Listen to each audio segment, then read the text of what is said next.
আগামী 30 বছর যদি বিশ্বে কোনো তেল নাও থাকে, ওরা চলতে পারবে, প্লেন উড়াইতে পারবে।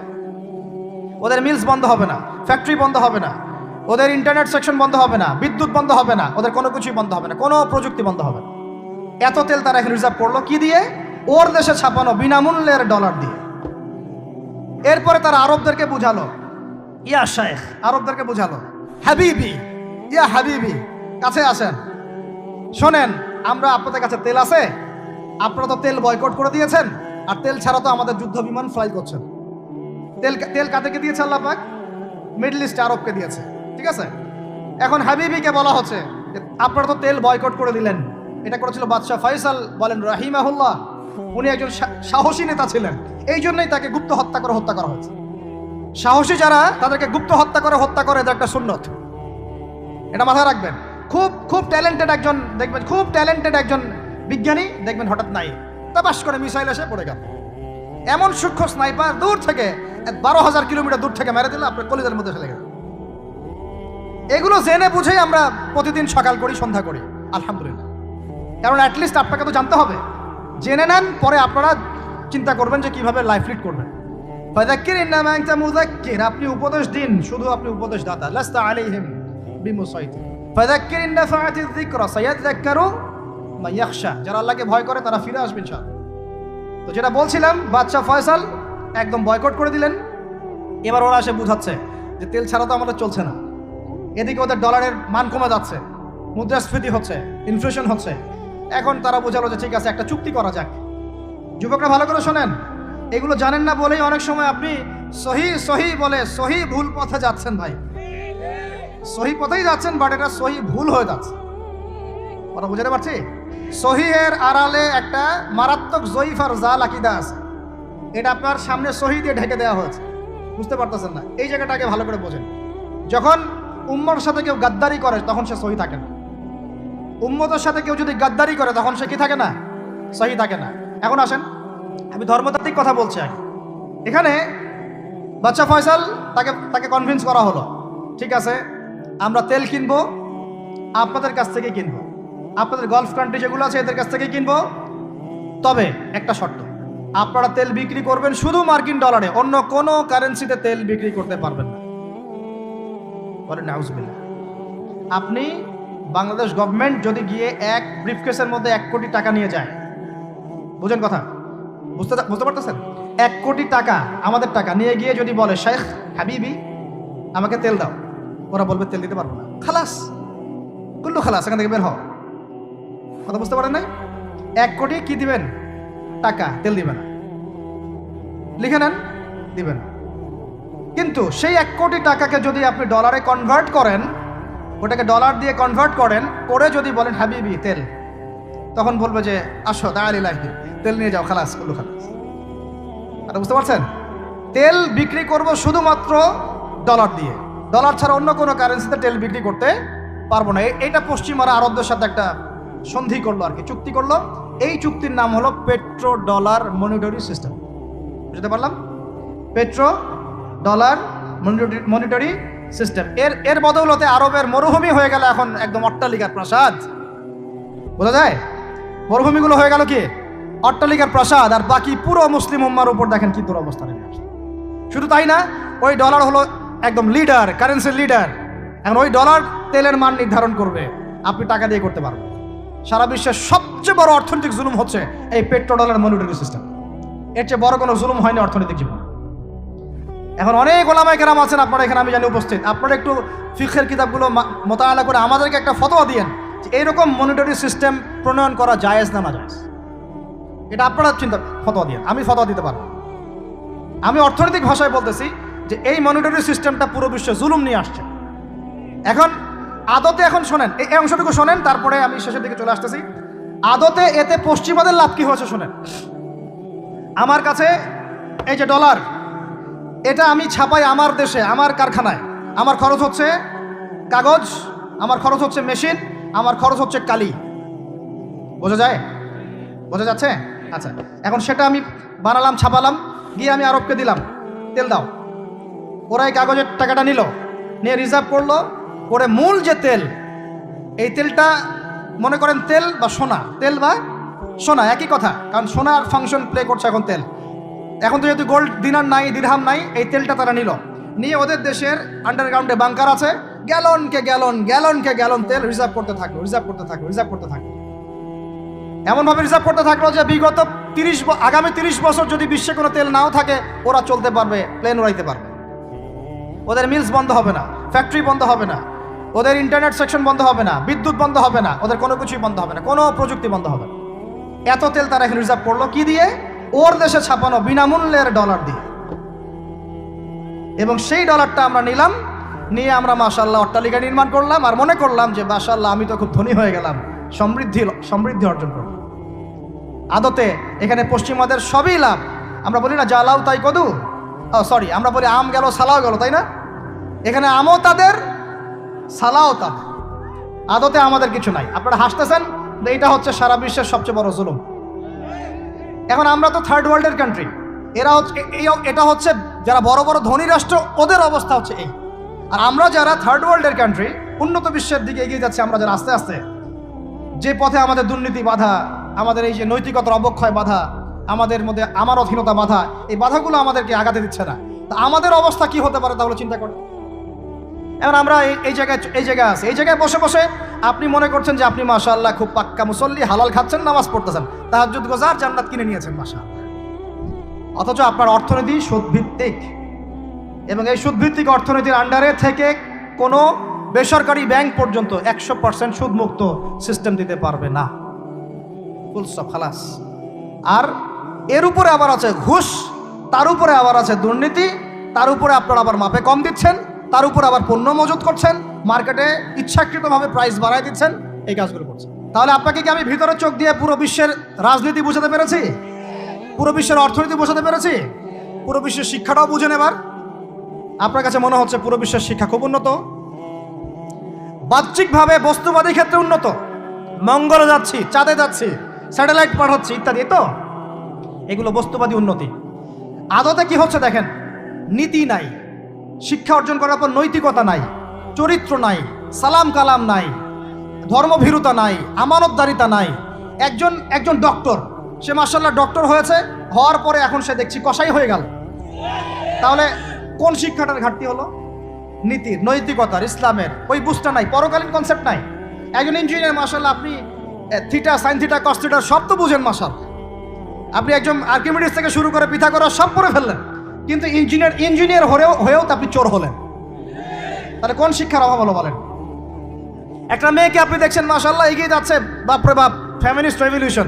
আদতে ওর গায়ে এখন একটা গেঞ্জি, ওর গায়ে পায়ে একটা জিন্সের প্যান্ট, বাহিরের চলাফেরা দেখে তার অঙ্গ প্রত্যঙ্গ সব স্পষ্ট দেখা যাচ্ছে, সে স্পষ্ট বেপরদায় চলছে। একটা ছেলেকে আপনি দেখছেন বাহির থেকে পরে আসলো, এসে এখানে ট্রান্সজেন্ডার হয়ে গেল, লিঙ্গ পরিবর্তন করতেছে। ছেলেপেলেকে দেখছেন এখানে ডিগ্রি অর্জন করেছে, কিন্তু মাদক ছাড়তে পারছে না, মেয়েদের সাথে জেনা ছাড়তে পারছে না, সমকামিতা ছাড়তে পারছে না। শিক্ষার সংজ্ঞাটাই বা আসলে কি? তাহলে সংজ্ঞাটা কি? এডুকেশনের সংজ্ঞাটা কি আমাকে বলেন? শিক্ষার মূল সংজ্ঞাটা কি? আমরা কি এই বিশ্বের মূল শিক্ষা ব্যবস্থা কি মুসলমানরা গড়ে দেয় নাই? একটা বই কিনেন বাসায় গিয়ে, যে এই বিশ্বের 1000 সেরা আবিষ্কার, ওখানে দেখবেন সবগুলো মুসলমানদের নাম আছে না নাই? আপনি যে ল্যাপটপ চালাচ্ছেন, অ্যালগোরিদম কে দিয়েছে? কারা দিয়েছে?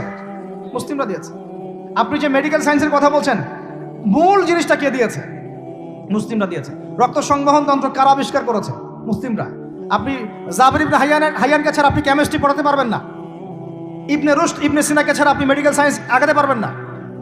আপনি ইবনে রুশদ ছাড়া এই যে আমরা পাটিগণিত, বীজগণিত, জ্যামিতি, ত্রিকোণমিতি, পরিমিতি করে আপনি করতে পারবেন না।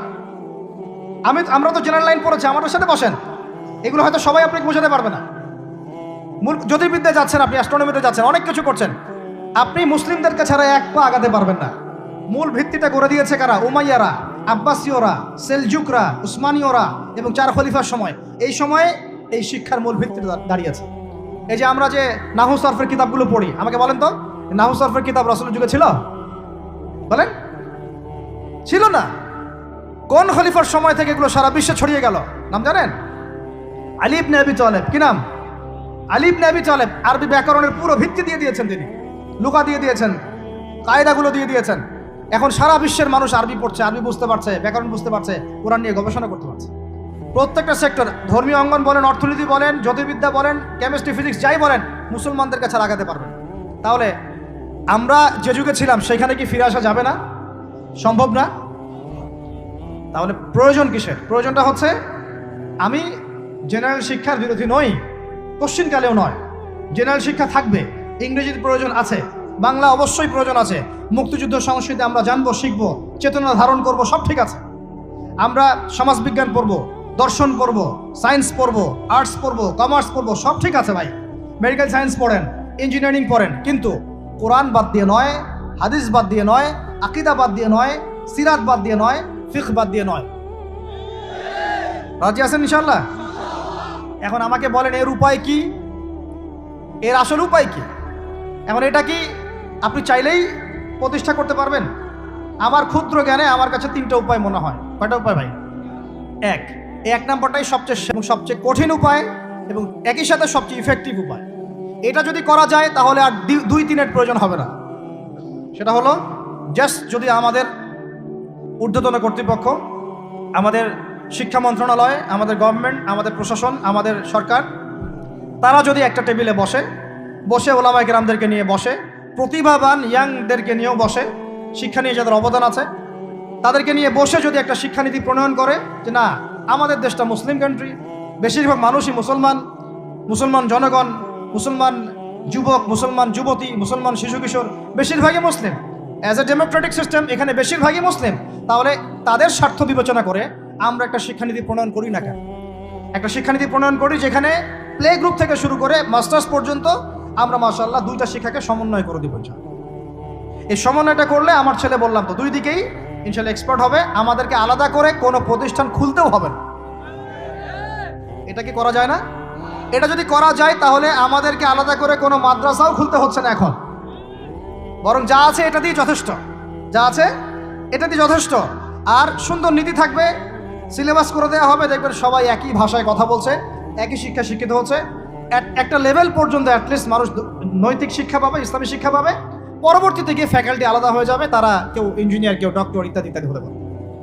এটা যদি আমাকে বলেন, আমাকে 5টা বছর সময় দেন, 5 বছর সময় দেন, যদি মূল্যায়ন করেন, আমি ইউসুফ আলাইহিস সালামের মতো বলতে বাধ্য হচ্ছি এখন, কারণ আমি এটা দেখে অনেক ব্যথিত হচ্ছে।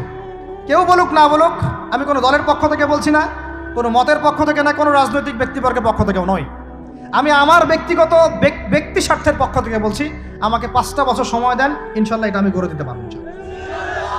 জাস্ট আমাকে একটা সমৃদ্ধ লাইব্রেরি দেন, বসার জায়গা দেন, কাজ করার জায়গা দেন, স্বাধীনতা দেন, ইনশাল্লাহ আমি করে দেই। তারপরে আপনারা চেক করেন, যদি মনে হয় হ্যাঁ দেয়া যায় তাহলে দেন, না হলে আমারটা ছুঁড়ে ফেলে দিন। পরে প্রয়োজনে ওটা আমি একা আমার একটা ইউনিভার্সিটি বানাই, সেখানে পড়াবো ইনশাল্লাহ। এটা 1 নাম্বার অপশন। 2, যদি এটা না করা হয়, আর এটা না করার সম্ভাবনাও আছে, কারণ আমি বলছি পুরো বিশ্ব আমরা নিয়ন্ত্রণ করি না, আমরা নিয়ন্ত্রিত। আমরা কি নিয়ন্ত্রিত? তারপরে দ্বিতীয় অপশন হচ্ছে, যতগুলো শিক্ষা প্রতিষ্ঠান এখন আছে, স্কুল হোক আর মাদ্রাসা হোক, এগুলোতে আপনারা সিলেবাসের মধ্যে একটু সমন্বয় নিয়ে আসার চেষ্টা করেন। সিলেবাস একটা আছে, ঠিক আছে, বুঝলাম, একটু সমন্বয় আনার চেষ্টা করেন। সমন্বয় করে অ্যাটলিস্ট বাংলা ইংরেজির সাথে আরবিটাকে মিক্স করার চেষ্টা করেন। আমার ছেলে কোরআন শিখলে কোনো সমস্যা নাই, সে বিপদগামী হবে না, সে গোমরা হবে না, সে কখনো জঙ্গি সন্ত্রাসী হয়ে যাবে না ইনশাআল্লাহ, বরং সে এই দেশের একজন সম্পদ হবে ইনশাআল্লাহ তাআলা। তো এত ভয় কিসের? কোরআনকে এত ভয় কেন করেন? নবীর সুন্নতকে এত ভয় করেন কেন? সমস্যাটা হচ্ছে কোরআন হাদিসের সঠিক ব্যাখ্যাটা না প্রচার করার কারণে কোনো ক্ষেত্রে মানুষ উগ্র হয়ে যাচ্ছে, এটা সত্য। কিন্তু আমরা সেই উগ্রতা ছড়াতে চাই না। আমরা কোনো বিচ্ছিন্ন জনগোষ্ঠী নই, আর আমাদের কোনো গোপন কোনো এজেন্ডাও নাই। আমরা মুসলমানদের মধ্যে নৈতিকতা চাই, সুন্দর শিক্ষানীতি চাই, হালাল অর্থনীতি চাই, এবং হালালভাবে বেঁচে খেয়ে আল্লাহর ইবাদত করতে চাই, এতটুকুই। এর বেশি কিছু আমরা চাই না। এর বেশি কিছু চান না? আল্লাহ পাক আমাদের সবাইকে তৌফিক দান করেন। তো এই 2 নম্বর অপশনটাও এফেক্টিভ যদি আপনারা করতে পারেন। আর 3, 2 নম্বরও যদি কাজ না হয়, তাহলে 3 নম্বর একটা অপশন খোলা থাকে, যে নতুন করে কিছু প্রতিষ্ঠান গড়ে তোলেন এবং সেই প্রতিষ্ঠানগুলোতে আপনি আপনার মতো করে সুন্দর সিলেবাস মেনটেন করে আপনার বাচ্চাদেরকে পড়ানোর চেষ্টা করেন, যেখানে বাংলা, ইংরেজি, অঙ্ক এগুলোও থাকবে, জেনারেল শিক্ষাও থাকবে এবং ইসলামিক শিক্ষাও থাকবে। এছাড়া আমার মনে হয় না এই প্রজন্মকে বাঁচানোর চতুর্থ কোনো রাস্তা বাকি আছে? যদি থাকে আপনারা আমাকে জানায়। ভিতরের চোখ দিয়ে কি শিক্ষা বোঝাতে পেরেছি ভাই? আর দুইটা জাস্ট বুঝাই ছেড়ে দেবো, জাস্ট দুইটা, ধৈর্য ধরেন। ভিতরের চোখ দিয়ে এবার সংস্কৃতি বোঝেন। কি বুঝবেন? ভিতরের চোখ দিয়ে যদি দেখেন, দেখবেন আমাদের মুসলমানদের সংস্কৃতির মধ্যে এখন সব বিজাতীয় সংস্কৃতি ঢুকে গেছে। একটা বাড়িতে, একটা বিয়ে বাড়িতে যদি গানও বাজে, সেটাও বাজবে হিন্দি গান, সেটাও বাজবে ইংলিশ গান। মানে আপনি গানটাও যদি শুনেনও, একটা বাংলা গান শুনতে পারেন না। কারণ যে বাংলা ভাষার জন্য আপনি জীবন দিয়েছেন বলে দাবি করছেন, ওই চেতনাও আপনার মধ্যে আর বাকি নাই। ভাষার দিবস যখন আসে, আমরা তখন একটা শোডাউন করার চেষ্টা করি, শহীদ মিনারে ফুল দেওয়ার চেষ্টা করি। আর সারা বছর আমার বাসায় চলে হিন্দি গান, ইংরেজি গান, ইত্যাদি ইত্যাদি। হিন্দি সিনেমা, ইংরেজি সিনেমা। তো সংস্কৃতির কোন জায়গায় বাঙালিত্ব ধরে রাখতে পারলাম? পোশাক আশাক পরছি, কোন পোশাকটা বাঙালির সাথে মেলে? জুব্বা, দাড়ি টুপি, নাকি জিন্সের প্যান্ট আর গেঞ্জি? বলেন। শেরে বাংলা একে ফজলুল হকের দিকে তাকান, মৌলানা ভাসানের দিকে তাকান, বঙ্গবন্ধু শেখ মুজিবুর রহমানের দিকে তাকান, তাদের পোশাকগুলোকে দেখেন। কি পোশাক ছিল? Shirt pant, shirt pant. তাহলে আপনি পড়েছেন কেন? এত বাঙালি বাঙালি করে চিৎকার করেন, তাহলে আপনি এগুলো পড়ছেন কেন? কথা বলেন। আমাদের বাপ দাদারা বাঙালি ছিলেন, খাঁটি বাঙালি, তাহলে আমরা কেন এখন জয়ীফ বাঙালি হলাম কেন? জাল বাঙালি হলাম কেন? আপনার বাসার কমোড পর্যন্ত ইংরেজদের আদলে করা। সবকিছুই খাবার অভ্যাস, খাদ্যাভ্যাস, আপনি পিৎজা বার্গার ছাড়া খাইতেই পারেন না। খাদ্যাভ্যাস ইংরেজদের। তারপরে খাওয়া হালাল না হারাম সেটা প্রশ্ন করছি না আমি। আপনি প্যাশনেট না তো আমাদের সংস্কৃতি নিয়ে? আমাদের সংস্কৃতির মূল জায়গাটা কই? পাঞ্জাবি পায়জামা তো পড়ছেন না, এটা আমাদের সংস্কৃতি ছিল। ঢিলেঢালা পোশাক পরতাম। আমাদের সংস্কৃতি ছিল মাছে ভাতে বাঙালি। ওই মাছ তো ফরমালিন দিয়ে সব নষ্ট করে ফেলেছেন।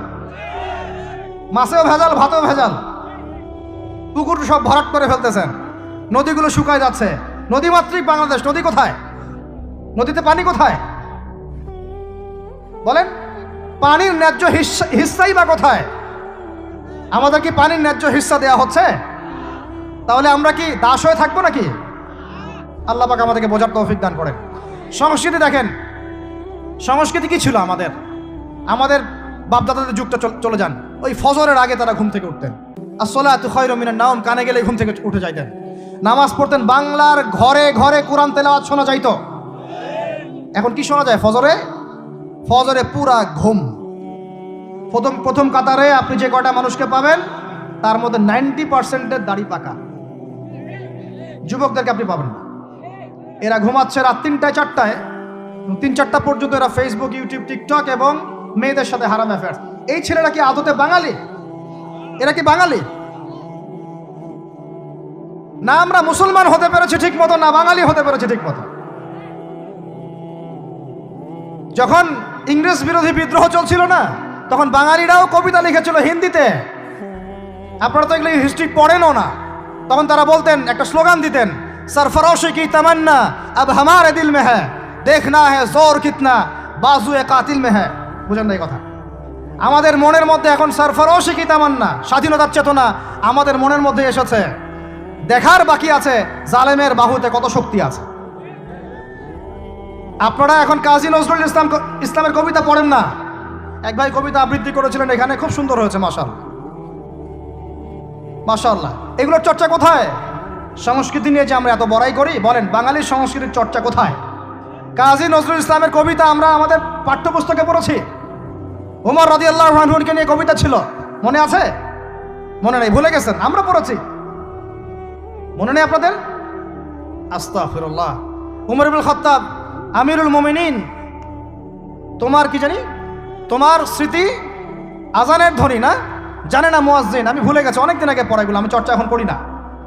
তো মুয়াজ্জিন জানে না যে হে আমিরুল মুমিনিন, তোমার স্মৃতিতেই এই আজান দেয়া হচ্ছে। মানে আমিরুল মুমিনিনের যে স্বপ্ন, এখান থেকে কিন্তু আজানের ইয়াটা আসছে। আর যায়েদ ইবনে সাবিত রাদিয়াল্লাহু আনহুর স্বপ্ন থেকে তিনি হেঁটে যাচ্ছেন, একবার উটের পিঠে ভৃত্যকে বসালেন আর ভৃত্যকে নামালেন, তিনি উঠলেন, উনি নামলেন, ভৃত্যকে উঠালেন, এভাবে পায়ে হেঁটে হেঁটে বাইতুল মুকাদ্দাস পর্যন্ত গেলেন। জানেন না আপনারা এগুলো ঘটনা? কোথায় এগুলো? কোথায় এখন বলেন? আছে পাঠ্যপুস্তকে? ঢাক, ঢোল, ডুগি, তবলা কি শুরু করেছেন আপনারা? আসলে আসলে বাঙালি সংস্কৃতি বলতে কি বোঝাচ্ছেন? আহমেদ সফার নাম শুনেছেন? তাকে ছাড়া আপনি বাঙালি সংস্কৃতি কোথায় পাবেন? এই বাঙালি সংস্কৃতির ভিতরে এই যে ওলামায়ে কেরামের অবদান, এটা আপনি কিভাবে অস্বীকার করছেন? আমরা এখন পড়ে আছি কয়েকটা বিষয় নিয়ে। দেখেন, গান বাজনা, ঢাকঢোল, ডুগি, তবলা এবং এমন কিছু সংস্কৃতির নামে কাজ যেগুলোর মধ্যে শিরক আছে অথবা বেদাত আছে অথবা কুফর। আপনি রাস্তায় হাঁটছেন বানরের মূর্তি নিয়ে, বানরের সাথে আপনার কি সম্পর্ক? বানরের সাথে বাঙালি সংস্কৃতির কি সম্পর্ক? আমরা কি বানর থেকে আসছি? তাহলে বানরের মূর্তি আমি হাঁটে নিয়ে হাঁটবো কেন? বানর থেকে আসছে কারা? ওই যে শনিবারে যারা মাছ ধরতে নিষেধ করা হয়েছিল তারপরেও মাছ ধরেছে, আল্লাহ পাক বলছেন ওদেরকে বানর বানিয়ে দিয়েছে। জানেন না এটা? পড়েন, পড়াশোনা করেন। পড়াশোনা না করলে আমার সব কথা বুঝতে পারবেন না হয়তোবা। যদি বুঝতে না পারেন আরও একবার লেকচার শুনেন, রিপিটেড শুনেন, তারপরে আবার চেক করেন, ক্রস চেক করেন। একটা প্রজন্মকে আল্লাহ বানর বানিয়ে দিয়েছিলেন, কোরআনে দলিল আছে। আমরা কি সেই প্রজন্ম? তাহলে বানরের মূর্তি নিয়ে রাস্তায় হাঁটবো কেন? কেন আপনি পেঁচার সাথে আপনার কি সম্পর্ক? পেঁচা কি আমার ভাগ্যের প্রতীক? হাত থেকে যদি কিছু পড়ে যায়, আমাদের অনেকে বলে যে একটু বসে যান, অমঙ্গল হতে পারে। চিরুনি পড়ে গেলে বলে যে মেহমান আসতে পারে। বিড়াল সামন দিয়ে চলে গেলে বলে একটু বসে যায়, অমঙ্গল হতে পারে। ইসলাম কি বলছে জানেন? যখনই মনের মধ্যে কোনো কুলক্ষণ আসবে আপনি পড়বেন, আমার সাথে বলেন, আপনি পড়বেন আল্লাহুম্মা লা খায়রা ইল্লা খায়রুক ওয়ালা আল্লাহুম্মা লা তায়রা ইল্লা তায়রুক ওয়ালা খায়রা ইল্লা খায়রুক ওয়ালা ইলাহা গায়রুক। মানে আল্লাহ আপনার দেয়া কল্যাণ ছাড়া কোনো কল্যাণ নাই, আপনার দেওয়া অকল্যাণ ছাড়া কোনো অকল্যাণও নেই, আপনি ছাড়া কোনো ইলাহ নাই। এই হলো মুসলমানের আকীদা। তো এখানে পেঁচার সাথে আপনার সংস্কৃতি কি সম্পর্ক? পেঁচা অমঙ্গলের লক্ষণ। এগুলো কি শুরু করেছি আমরা? যে কোনো একটা বিষয় নিয়ে যদি আলোচনা করতে চান আসেন, বসেন, আমরা বসি, আলোচনা করি, সমাধানের পথ খুঁজি, প্রতিভাকে মূল্যায়ন করেন। ইউসুফ আলাইহিস সালাম বলেছিলেন যে আমি বিশ্বস্ত আস্থাভাজন, আমাকে এই খাজানার দায়িত্ব দেন। কে বলেছিল? ইউসুফ আলাইহিস সালাম। কখনো কখনো দায়িত্ব চেয়ে নেওয়া জায়েজ, যখন দেখবেন দায়িত্ব নেয়ার যোগ্য কোনো মানুষ নাই। কিন্তু যে পদ্ধতিতে এখন মানুষ দায়িত্ব চাচ্ছে ওই পদ্ধতি তো ইসলাম সমর্থন করছে না। এখানে আপনি একজন ট্রান্সজেন্ডারকে দেখছেন মানুষের ঘরে ঘরে গিয়ে ভোট চাচ্ছে, একজন হিজড়াকে দেখছেন মানুষের ঘরে ঘরে গিয়ে ভোট চাচ্ছে, নারী থেকে পুরুষ হচ্ছে, পুরুষ থেকে নারী হচ্ছে। তাও আবার ভাই ওইদিকেই নিজেরও লজ্জা লাগতেছে, কারণ আমি আবার উত্তরবঙ্গের মানুষ। তো এখন কথা হচ্ছে যে এইটা তো সিস্টেম না, প্রতিভাকে মূল্যায়ন করতে হবে। আপনাদেরকে আল্লাহ পাক তৌফিক দান করেন, বলেন আমিন। আপনার খাওয়া, আপনার রুচি, আপনার অভ্যাস, আপনার পছন্দ, আপনার বিয়ের অনুষ্ঠান, আপনার জন্মদিন, আপনার মায়ের ওই কি বার্ষিকী, বাবার ওই বার্ষিকী, যা যা করতেছেন সব কিছু কার অনুসরণ করতেছেন আপনারা? ইহুদি খ্রিস্টানদের। একটা ভবন উদ্বোধন করবেন, খুচুত করে একটা ফিতা কাটলেন, কাইটটা মাশাআল্লাহ পায়রা আপনি উড়াই দিলেন। তো এই পাখি কি আমার কল্যাণ নিয়ে আসবে? হ্যাঁ, এই পায়রা আমার কল্যাণ নিয়ে আসতে পারে? ওইখানে দাঁড়ায় 2 রাকাত নামাজ তো পড়তে পারতেন, পরে আল্লাহর কাছে দোয়া করতে পারতেন, আল্লাহ আমি এই কাজটা শুরু করলাম, আল্লাহ তুমি বরকত দান করো। আমার সংস্কৃতি। একটা দোকান করেছেন, বাড়ি করেছেন, শুরুতেই আপনি ডিজে পার্টি দিলেন, ডিজে পার্টি।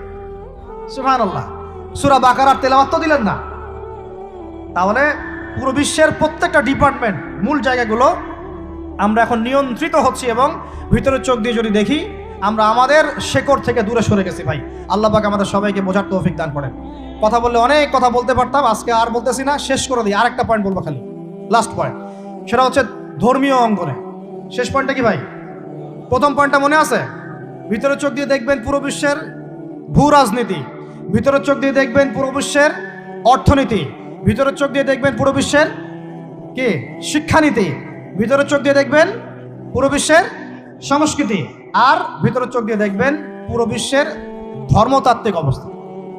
আমি অন্যান্য ধর্মগ্রন্থগুলো নিয়ে কথা বলছি না, ওগুলো আমি স্টাডি করছি, ইনশাল্লাহ ওগুলো নিয়ে পরে কথা হবে।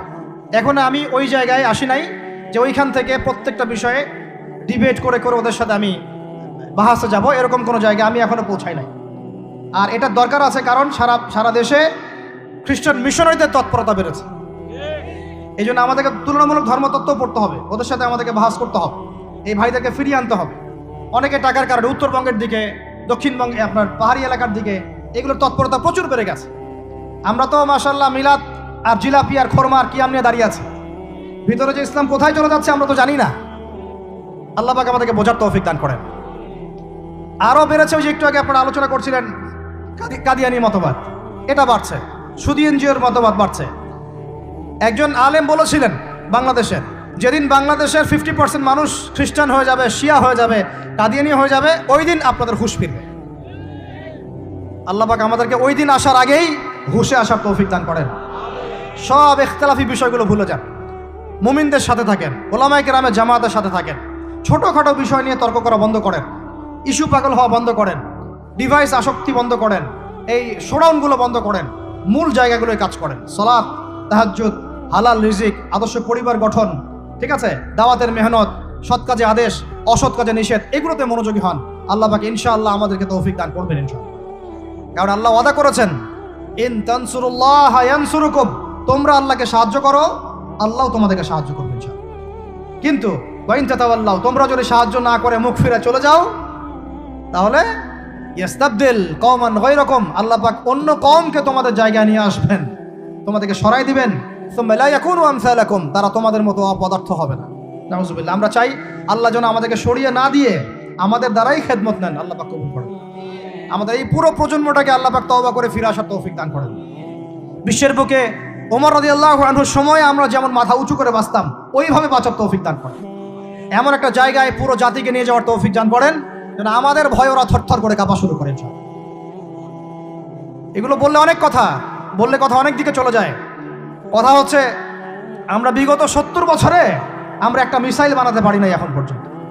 কথা অনেক গভীর। আমাদেরকে আরো ভয় করবে কিভাবে? এ বিশ্বে তো ঢাল তলোয়ার দিয়ে যুদ্ধ হয় না।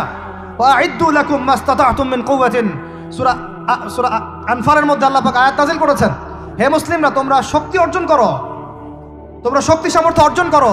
তুরহিবুনা বিহি আদুওয়াল্লাহি ওয়া আদুওয়াকুম, এই শক্তি দিয়ে তোমরা আল্লাহর দুশমনদেরকে ভয় দেখাবা। এটা কে বলেছেন? আল্লাহ বলেছেন। ওই শক্তি কই? তা আমরা আপোষে লড়াইয়ে পড়ে আছি, আঞ্চলিক রাজনীতি নিয়ে পড়ে আছি, ভাইয়ে ভাইয়ে মারামারি কাটাকাটি করছি, আমরা গীবত সমালোচনার রাজনীতি করছি, মূল শক্তিটা আমরা অর্জন করতে পারছি না। আল্লাহ পাক আমাদেরকে সেইটা বোঝার তৌফিক দান করেন। চিন্তা করবেন না, চিন্তা করবেন না, আমরা যদি করতে পারি আল্লাহ পাক আমাদের হাতেই বিজয় দিবেন ইনশাআল্লাহ। আর এটাও চিন্তা করবেন না, নিশ্চিত থাকেন, যদি আমরা করতে না পারি আল্লাহ আমাদের একটাকেও জীবিত রাখবে না, একটাকেও না। আল্লাহ পাক সবগুলোকে সরাই দিবেন ইনশাআল্লাহ, দিয়ে এমন একটা প্রজন্ম নিয়ে আসবেন ওরা পারবে ইনশাআল্লাহ তাআলা। এটা ইয়াকিন রাখেন। আমরা যদি গাদ্দার হই, মুনাফিকি করি, আমানতের খেয়ানত করে ফেলি, ওই চেতনা আমরা যদি ধ্বংস করে ফেলি, আল্লাহ পাক আমাদেরকে রাখবেন না। আর হে ঢাকাবাসী শোনেন, আল্লাহ পাক না রাখার জন্য একটা 5 মাত্রার ভূমিকম্প যথেষ্ট। আল্লাহকে ভয় করেন। ঢাকায় জেনা বেড়ে গেছে, সমকামিতা বেড়ে গেছে, মাদক বেড়ে যাচ্ছে, ইয়াবাখোর বেড়ে যাচ্ছে, ছিনতাই বাড়তেছে, কত কি হচ্ছে আমাদের শহরে, আমাদের চোখের সামনে। অশ্লীলতার কারণে এই ভূমিকম্পের আযাব আসে, নোংরামির কারণে আসে, জেনার কারণে আসে, পরকীয়ার কারণে আসে, ব্যভিচারের কারণে আসে, ঘরে ঘরে ঢুকেছে এগুলো। আল্লাহ পাক আমাদের ঢাকাবাসীকে হেদায়েত দান করেন। আমি তো আপনাদের একজন, আমি কিন্তু আপনাদের একজন, আমি আপনাদের বাইরের কেউ না, কিন্তু এগুলো দেখে আমার মনটা কাঁদে, কষ্ট হয়।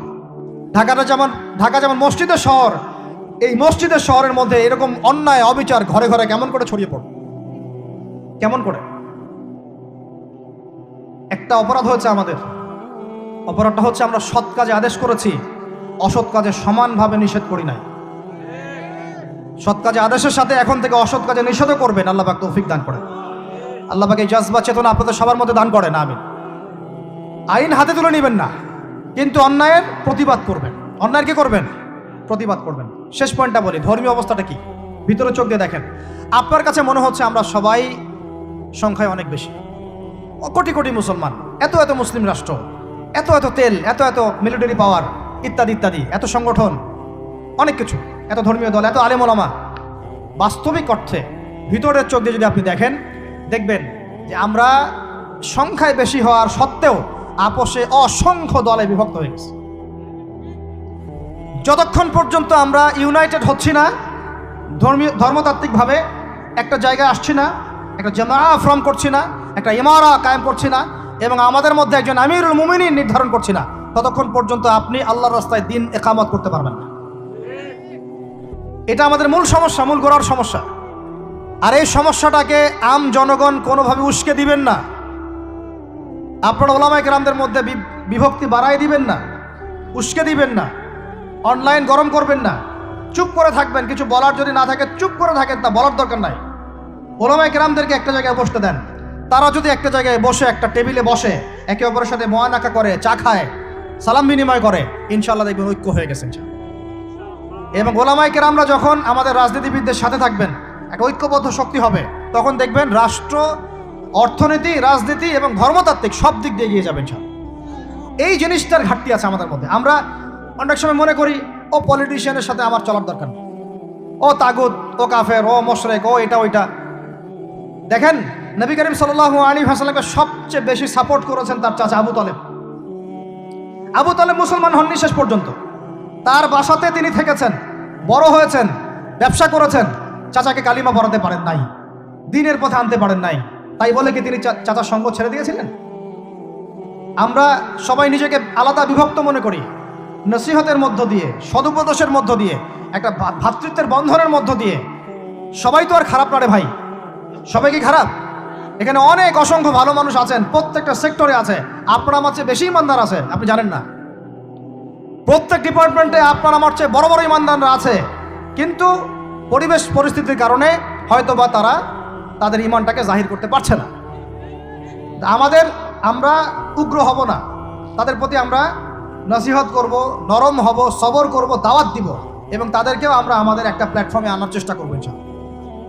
এভাবে যখন আস্তে আস্তে মেহনতগুলো বাড়তে থাকবে, 10টা বছর দেখেন, 10টা বছর পরে দেখবেন চিত্র পাল্টে গেছে ইনশাআল্লাহ। তবে এই দায়িত্বটা কোনো বক্তার একার নয়, কোনো আলেমের একার নয়, কোনো এমপি সাহেবের একার নয়, মন্ত্রী সাহেবের একার নয়, কোনো সরকার প্রধানের একার নয়। এখানে আপনার আমার সবার ভূমিকা আছে। সবাই যার যার জায়গা থেকে যদি আমরা ভূমিকা পালন করতে ব্যর্থ হই, এগুলো স্বপ্ন থেকে যাবে, কোনোদিন বাস্তবায়ন করতে পারবেন। সবাই যার যার জায়গা থেকে কাজ যদি ঠিকমতো করি, ইনশাআল্লাহ দেখবেন আমরা ওই সোনার বাংলা ঠিকই গঠন করবো ইনশাআল্লাহ। আল্লাহ পাক আমাদের সবাইকে ধর্মীয় অঙ্গনের ভেদাভেদটাকে দূর করার তৌফিক দান করেন। ধর্মীয় অঙ্গনের ভেদাভেদটা সবচেয়ে কালো হয়েছে আমাদের জন্য। ধার্মিকরা যদি একটা জায়গায় থাকতেন, তারা যদি সমাজের মধ্যে এরকম বিভিন্ন দলে দলে বিভক্ত হয়ে আলাদা আলাদা হয়ে না যেতেন, তাহলে দেখতেন আজকে থেকে 40 বছর আগেই বাংলার জমিনে দিন কায়েম হয়ে যেত। আল্লাহ রাব্বুল আলামিন আমাদেরকে ভিতরের চোখ জাগ্রত করার তৌফিক দান করেন। আর যারা স্পষ্ট মুশরিক, স্পষ্ট শিরক করছে, স্পষ্ট বেদাতি এবং স্পষ্ট মুনাফিক, যারা জালেমের পক্ষ নেয়, ওদের সাথে ঐক্যের কোনো দরকার নাই। ওদেরকে ছাড়াই আমরা চলবো ইনশাআল্লাহ। সময় ওদেরকে মিটিয়ে ফেলবে ইনশাআল্লাহ। সময়ের স্রোতে ওরা ধুলার মতো উড়ে যাবে ইনশাআল্লাহ, কিচ্ছু করতে পারবে না ইনশাআল্লাহ। কারণ মুনাফিকদের সাথে ঐক্য হয় না। মুনাফিকদের সাথে কি ঐক্য হয়? মুনাফিকদের সাথে ঐক্য হয় না, মুশরিকদের সাথে ঐক্য হয় না। এবং যারা পাক্কা মুশরিক, পাক্কা বেদাতি, তাদের সাথে কিন্তু ঐক্য হয়। তো এই জিনিসগুলো আমরা অ্যাভয়েড করে মুমিনদের জামাআকে নিয়ে ঐক্যবদ্ধ হয়ে সামনের দিকে এগিয়ে যাবো ইনশাআল্লাহ। আল্লাহ পাক আমাদের সমস্ত উলামায়ে কেরামদেরকে দীর্ঘ নেক হায়াত দারাজ করেন, তাদেরকে এক প্ল্যাটফর্মে বসার তৌফিক দান করেন। আলেম ওলামাদের সাথে আমাদের সরকার প্রধানদের একটা মৈত্রী এবং মিলবন্ধন আল্লাহ পাক দান করেন। উভয়ের ভুল বোঝাবুঝি আল্লাহ পাক দূর করে দেন। উভয়কে আল্লাহ পাক এক টেবিলে বসার তৌফিক দান করেন। আল্লাহ পাক উভয়কে নিয়ে একটা শক্তিশালী রাষ্ট্র গঠনের তৌফিক দান করেন ইনশাআল্লাহ। দেখবেন যদি এভাবে আমরা কাজ করতে পারি। আর আমাদের তরুণদের দায়িত্ব কি? তরুণদের দায়িত্ব বড়রা যা বলবে ওইটা ফলো করে চলা। আমাদের দায়িত্ব না যে আমরা নেতৃত্ব আসনটাতে খাপ করে কেড়ে নিয়ে বসবো, এটা আমাদের দায়িত্ব না। যদি আমরা যোগ্য হই, আল্লাহ পাক যদি কবুল করেন, আল্লাহই আপনাকে উঁচু জায়গায় নিয়ে যাবেন। আমরা খালি চোখ কান খোলা রেখে সত্য মিথ্যা পার্থক্য করব, আমাদের বড়দের সামনে এটাকে উপস্থাপন করব। তারা যদি মুনাসিব মনে করেন, আমাদেরকে তাদের জায়গায় নিয়ে যাবেন। এবং আমাদের কাজ হচ্ছে ইলম অর্জন করা, তাজকিয়া অর্জন করা, বেশি বেশি আমল করা এবং উলামায়ে কেরামের সোহবতে থাকা, এবং এই জাতিটাকে নিজের একক জাতি মনে করা, আলাদা মনে না করা। আমরা সবাই মিলে এক জাতি, মনে রাখবেন, আমরা সবাই মিলে এক জাতি। সরকার, প্রশাসন, আমজনগণ, ওলামায়ে কেরাম, যুবক যুবতী, তরুণ তরুণী, আমাদের সন্তানরা, সবাই মিলে আমরা একটা মুসলিম জাতি। মনে থাকবেন ইনশাআল্লাহ, বিভক্তির দিকে যাবেন না, ঐক্যবদ্ধ থাকেন, বিজয় আমাদের হবে ইনশাআল্লাহ। আল্লাহ রাব্বুল আলামিন আমাদের সবাইকে কথাগুলো বোঝার তৌফিক দান করেন।